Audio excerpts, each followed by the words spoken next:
শিমুলতলার ভৌতিক রহস্য। শিমুলতলা পশ্চিমবঙ্গের একটি শান্ত নিরিবিলি গ্রাম। গ্রামের প্রবেশপথে একটি পুরনো জমিদার বাড়ি রয়েছে, যা স্থানীয়ভাবে হন্টেড হাউস নামে পরিচিত। এই বাড়ির সাথে বহু ভৌতিক কাহিনী জড়িত। গ্রামের লোকজন বিশ্বাস করে রাতের বেলায় এই বাড়িতে অদ্ভুত আওয়াজ শোনা যায়, এবং কিছু মানুষ বলেছে যে তার বাড়ির ভিতরে ছায়া মূর্তিও দেখতে পেয়েছে। এই বাড়ির মালিক ছিলেন জমিদার গৌরীশঙ্কর রায়। কয়েক বছর আগে তিনি হঠাৎ নিখোঁজ হন, এবং এরপর থেকেই এই বাড়ি ফাঁকা পড়ে থাকে। গৌরীশঙ্করের মেয়ে সুরঙ্গনা তার বাবার নিখোঁজ হওয়ার কারণ খুঁজে বের করতে শহর থেকে ফিরে আসে। তিনি নিজে এই বাড়িতে থাকার সিদ্ধান্ত নেন এবং স্থানীয় পুরোহিতকে ডেকে বাড়ির শুদ্ধিকরণের আয়োজন করেন। সুরঙ্গনা যখন বাড়িতে থাকতে শুরু করেন, তখন প্রথমে সবকিছুই স্বাভাবিক ছিল, কিন্তু কিছুদিন পর তিনি রাতের বেলায় অদ্ভুত আওয়াজ শুনতে শুরু করেন। কখনো হাহাকারের আওয়াজ, কখনো পায়ের চাপ, আর কখনো শীতল বাতাসের ঝাঁকুনি।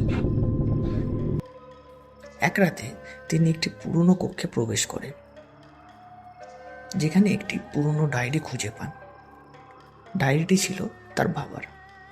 ডায়েরিতে লেখা ছিল একটি গোপনীয় কাহিনী, যা বাড়ির সাথে সম্পর্কিত।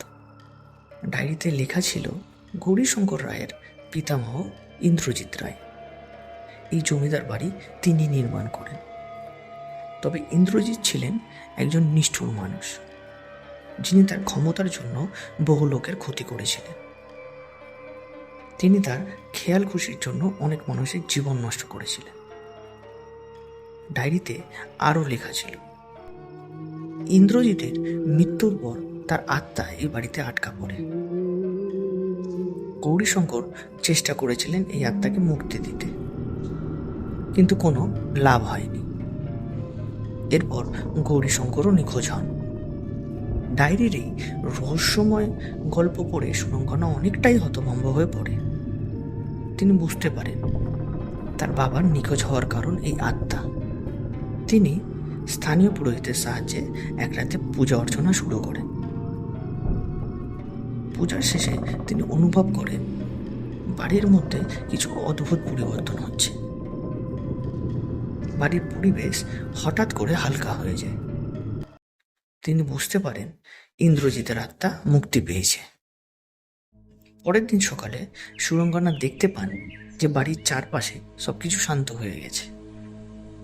তিনি এই বাড়ির সকল রহস্য উদ্ঘাটন করে চলে যান এবং শিমুলতলার লোকজনকে সবকিছু জানিয়ে দেন। গ্রামবাসীরা তার সাহস এবং সাহসিকতার জন্য তাকে শ্রদ্ধা জানায়। শিক্ষণীয় দিক: গল্পটি আমাদের শেখায় যে অতীতের অন্যায়ের পরিণতি ভবিষ্যতে ভোগ করতে হতে পারে। এটি আরও শেখায় যে সত্য এবং ন্যায়ের পথে থাকলে সকল সমস্যার সমাধান হয়।